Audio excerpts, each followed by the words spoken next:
it's devastating that we've known this family for a long time and that they would do something like this because we trusted them and like it's just like really devastating. He had no right to do that to her like in any way possible. Hey guys, my name is Saheeb.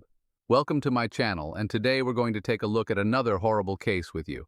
As you begin to explore the Leslie Palacio case, it is impossible not to feel bewildered and disappointed that justice has not yet been served. The killer remains at large, even though the police have all the evidence and his identity is known to them.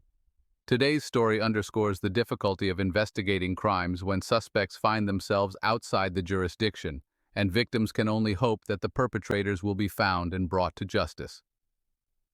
The morning of the 29th brought anxiety to the home of Leslie Palacio, mother of 5 lovely daughters. Her eldest daughter, Kayla, came down to the kitchen and reported that the bed in Leslie's room was untouched, her belongings were gone, and she clearly hadn't spent the night at home. One of the sisters joked that it must have been a pretty fun night at the club, and Leslie had probably stayed the night at Eric's. In fact, everyone became alarmed since Leslie had never done this before. Over breakfast, Kayla kept glancing at her phone, expecting a waking Leslie to be about to text. Time passed, but still no word from Leslie. By noon, it stopped seeming normal. By late afternoon, Rosella decided to go to Eric's house on her own and find out where her daughter had disappeared too. When the Palazzo family members drove up to the house, they saw Eric's mother and his sister actively removing pieces of furniture and miscellaneous items from the house.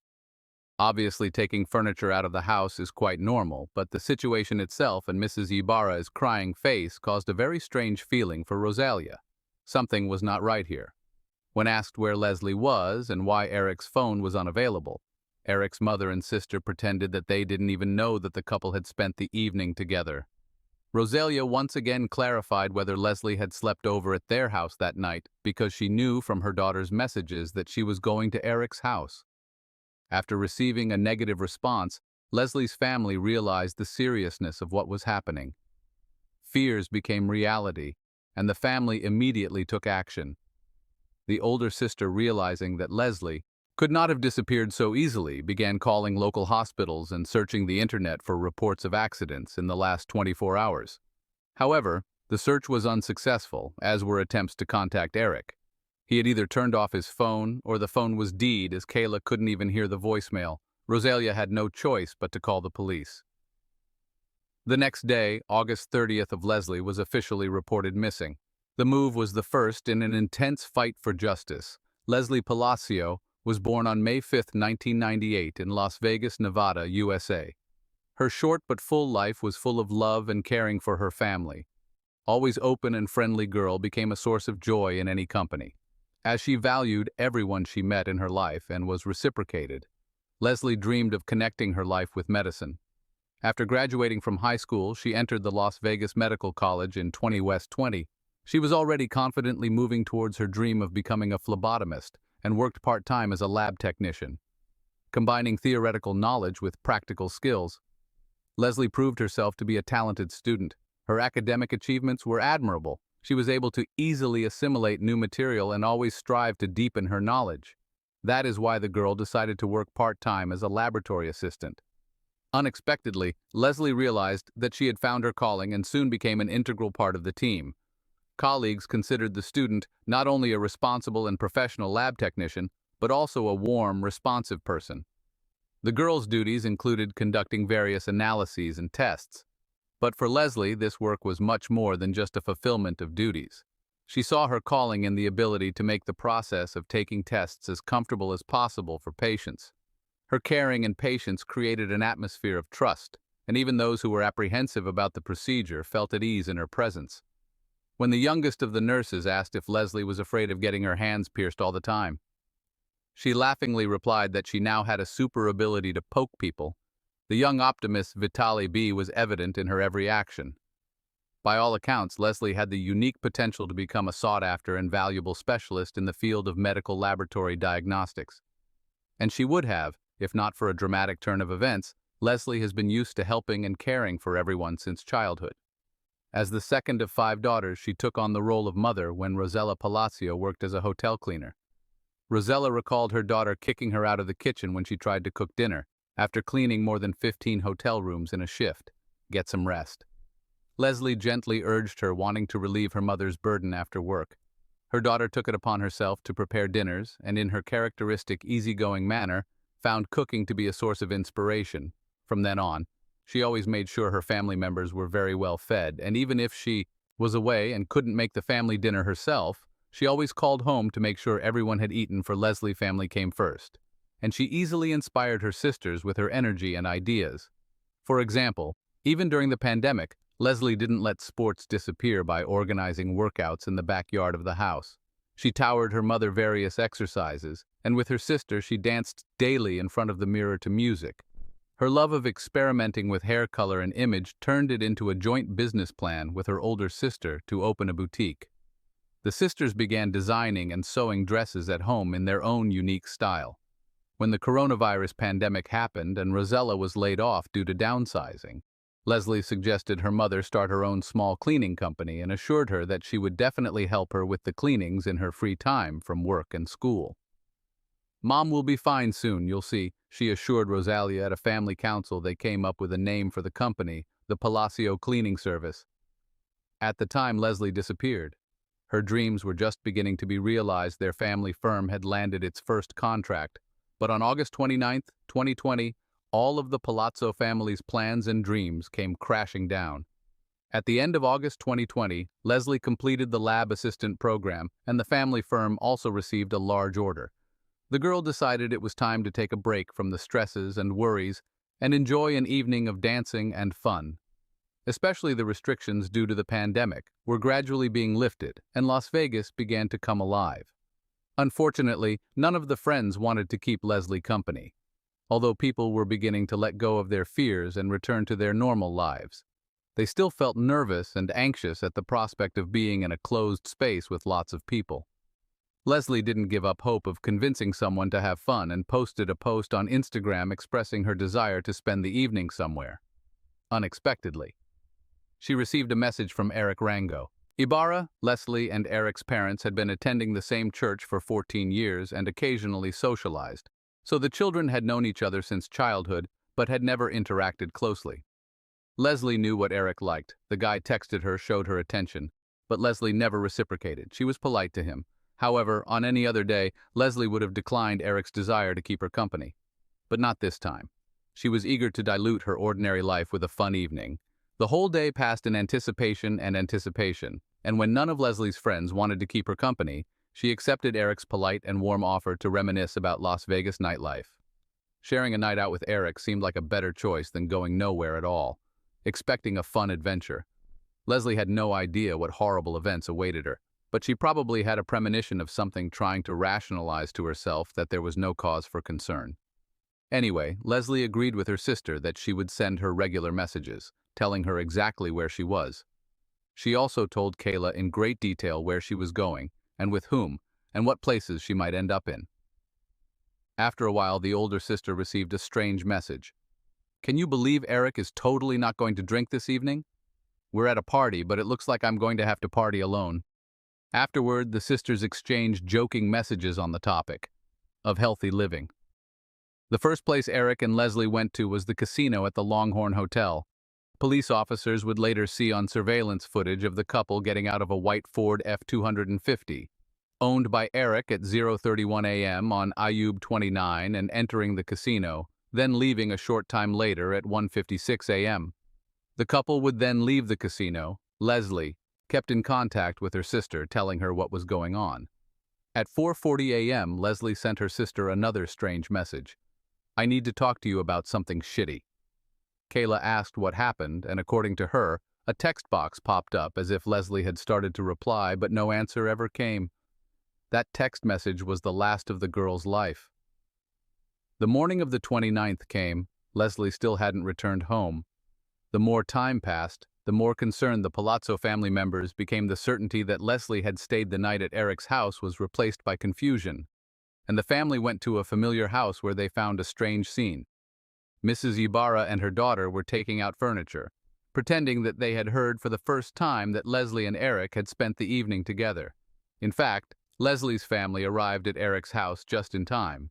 If they had arrived a few hours later, the investigation would have been significantly delayed. The police found traces of blood in the house, a mess in the bedroom, which suggests that Eric's mother and his sister spent the whole day, strangely enough, not to clean up the traces of the crime, but to pack things down to the pieces of furniture. The family was clearly not going on a picnic, but planning a long-term and thorough absence. Most likely, they had arranged to reunite with Eric and his father Jose in Mexico, where the two had traveled in order to escape justice. Upon seeing the Palazzo family, Mrs. Ibarra probably realized that the chance to leave was gone, leaving evidence in the house that no one would take the time to clean up. Panicked mother and daughter began to simply deny knowing about Leslie and Eric's evening together. It was this behavior that led to the suspicion that something irreparable had happened. Fortunately, the Las Vegas police took immediate action and sent out a billing inquiry intending to track Leslie's movements since the previous night. But unfortunately, it takes some time to get that data. While the Placias couldn't sit back and wait, the family started a campaign to spread the word about Leslie's disappearance. People responded and began actively sharing the information on social media. No one expected that there would be so many people who cared. Eric's mom especially didn't expect it. Detectives kept asking more and more questions, and on August 31st, Mrs. Ibarra went to the police station and filed a missing persons report for her husband and son. Mrs. Ibarra told police that her son Eric left home late in the evening on August 28th, and when he returned the next morning, he was acting strangely. She saw him walk out the door and never returned. The police noticed a strange circumstance. Not only was Leslie missing, but Eric was also missing as well as his father. Based on this, an investigation into the triple disappearance began with the Las Vegas police involved. Detectives turned to the residents of the neighborhood with the hope of finding surveillance cameras that recorded something important. Luck smiled. It was discovered that just across the street from Joe's, a borrower's home, there were surveillance cameras. In addition to the CCTV footage, police obtained billing data that allowed them to track Leslie's movements. In the early morning hours of the 29th, detectives found that the couple went to the casino and afterward to a grill bar, which they reached around 2:15 a.m. accidentally or not. Leslie's cell phone was left at the bar, and the records show that Leslie left the establishment around 5:50 a.m., which is quite early in the morning. At 6:05 a.m., neighborhood cameras captured Eric's car pulling up to the family home. The nature of his assistance to Leslie in getting out of the car and on the way to the house clearly indicated that the girl was heavily intoxicated at 7:25 a.m. Eric and his father Jose are seen carrying Leslie's body out of the house wrapped in a sheet and placing it in the trunk of the car. Eric then drives away while Jose hoses down the drain to their house. These actions clearly indicated that Eric and Jose were not missing, but were fugitives from justice. After police saw the footage, a search warrant was obtained for a borrower's home. As a result, detectives uncovered a lot of additional evidence showing that Leslie had not left the house voluntarily. The house had been cleaned with cleaning products in an unsuccessful attempt. Latex gloves and trash bags were also found, but the most important piece of evidence was the discovery in Eric's room. Traces of blood were found on the floor and on Eric's bed, an obvious sign of assault. And without DNA testing, it was clear to investigators that the blood belonged to Leslie. From that point on, Leslie Palacio was no longer missing, and investigators focused their efforts on finding her body.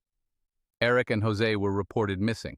As investigators searched diligently for suspects, the Shakin Palazzo family made efforts as well. Rosella asked members of the church community to help search for her daughter's body as search volunteers, flyers, and posters with Leslie's. Photo and images of Eric and Jose appeared on social media, newspapers, and street polls. The Palazzo family is asking the public to intervene and help them find these two men involved in the girl's death, was the message on each flyer. The first major breakthrough in the investigation came when a license plate reader spotted Eric's car just 6 miles from his home around 10 a.m. Agata 29. He was heading back to his home just 4 hours after Leslie's alleged murder. The information uncovered made investigators realize that the location where Eric may have hidden the body was within a 4-hour drive of his home on the Nevada-Arizona border, or the Charleston Peak side, which is a huge area, so detectives were desperate for any additional information that could help them determine a more precise location. Once again, luck smiled on them when footage was recorded at a gas station 40 miles north of Las Vegas showing Eric's car pulling off the highway toward the Valley of Fire National Park. The car backed up 20 minutes later with muddy tires. The find narrowed the search and pointed to the possible location of the body within 20 miles of the gas station. The mud on the tires suggested that Eric had driven off the road at some point. Detectives began searching the area. Police and volunteers combed through hundreds of acres of land, and on Sept 9, during a second search, they found Leslie Palacio's body hidden near a bush. News outlets immediately spread the word. The body of 22-year-old Leslie Palacio has been found near the Valley of Fire 11 days after she disappeared. A reporter joined the report, providing additional details about the prime suspect, 25-year-old Eric Rangel Ibarra. The Valley of Fire, where the body was found, is known for its hot climate, which led to rapid decomposition of the remains, and forensic experts were unable to determine the exact cause of death. Locals reacted to Leslie's death with horror and fear. Some became afraid to go outside because of the constant thoughts of the unquote criminals involved in the murder. The day after the body was discovered, September 10th, many friends, relatives, neighbors, and just random people in the area gathered to honor Leslie's memory.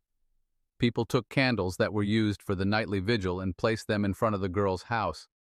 They also said they wanted the man responsible for her death to pay for what he did. The fight for justice was not even close to being over at this point. The next major breakthrough came when Eric's car flashed in Moreno Valley, California. Police eventually contacted Eric's cousin, and he reported that he had driven Jose and his son to San Isidro, where he believed they planned to cross the border into Mexico. The Las Vegas Police Department requested assistance from the FBI because it was not possible for them to resolve the jurisdictional issue on their own. The investigation slowed down then on January 19, 2021, 4 months after the discovery of the girl's remains. Eric's father, Jose, turned himself in at the border. Everyone was greatly relieved that at least one fugitive was now in custody. The man was quickly extradited back to Clark County and charged with destruction of evidence and accessory to murder during interrogations. Jose tried to minimize his involvement in the crime, explaining the story of the trip to Mexico by his son's strange behavior on the morning of August 29th, however. Investigators showing surveillance video footage debunked his false claims. The footage clearly showed him helping carry Leslie's body out of the house and washing the driveway. Faced with the evidence, Jose changed his testimony. He said he was working in the garage when Eric brought Leslie's body wrapped in a sheet into the garage. According to Jose, he panicked and helped his son load the body into the truck, assuming that Leslie had died of an overdose of illegal drugs because he saw no visible injuries on the body. Court documents indicate that Jose initially told police that, according to Eric, Leslie died of an overdose of illegal drugs. Jose also explained that Eric immediately talked about wanting to end his life, blamed himself, and so he decided that the best thing to do for his son was to take him to Mexico. When investigators asked Jose for Eric's current whereabouts, he explained that as soon as the two of them entered Mexico and boarded the bus was searched by Mexican authorities. He and his son got scared and decided to split up, thinking that apart, it would be harder for the authorities to find them. For this reason, he would love to help the investigation, but has absolutely no idea where his son might be. On June 18, 2021, Jose formally pleaded guilty to destruction of evidence and accessory to murder. Despite the horrific characteristics of his crimes, Jose Ibarra was sentenced to only 2 years in the Clark County Detention Center, causing shock and dismay in the community. The Palazzo family was shocked and outraged by Jose's lenient sentence, which they felt was unjust. During the pandemonium, Jose Ibarra joined the court proceedings virtually, while Leslie's family and friends attended in person. They urged the judge to impose a harsher sentence, arguing that 2 years was not enough for an accessory to murder who helped dispose of the body and hid the perpetrator. Jose Ibarra pleaded guilty and tried to apologize to Palacio's family, saying his love for his son outweighed him. He expressed regret for his actions. However, Leslie's family did not accept his apology and did not consider it sincere. To date, Eric's whereabouts remain unknown and he continues to live a free life in Mexico. Jose was released on April 28, 2020, to Ofelia Marchetti. An attorney and representative of the Palacio family commented as follows: "I am absolutely furious. This is simply unfair. Not only is the main suspect not in custody, now the one who was involved in covering up the murder is back in custody after serving 8 months and 15 days. Over the past 3 years, the Palazzo family has never gotten justice. Leslie's story highlights the flaws in the justice system and raises questions about fairness in dealing with serious crimes. The Palazzo family is determined to fight to change the law and never had because they believe that whoever was involved in the murderer should receive a longer prison sentence than 2 years. They hope that the perpetrator will be found and prosecuted in the United States, where he will be charged and given the punishment he deserves. Ophelia Mark Korean is directly reaching out to those who may know of Eric's whereabouts in Mexico. In every media interview, she calls for Palacio's family to be given a small measure of justice. Thanks for watching, guys. Subscribe to the channel. And don't forget to click the bell so you don't miss new stories from around the world. See you soon. Take care.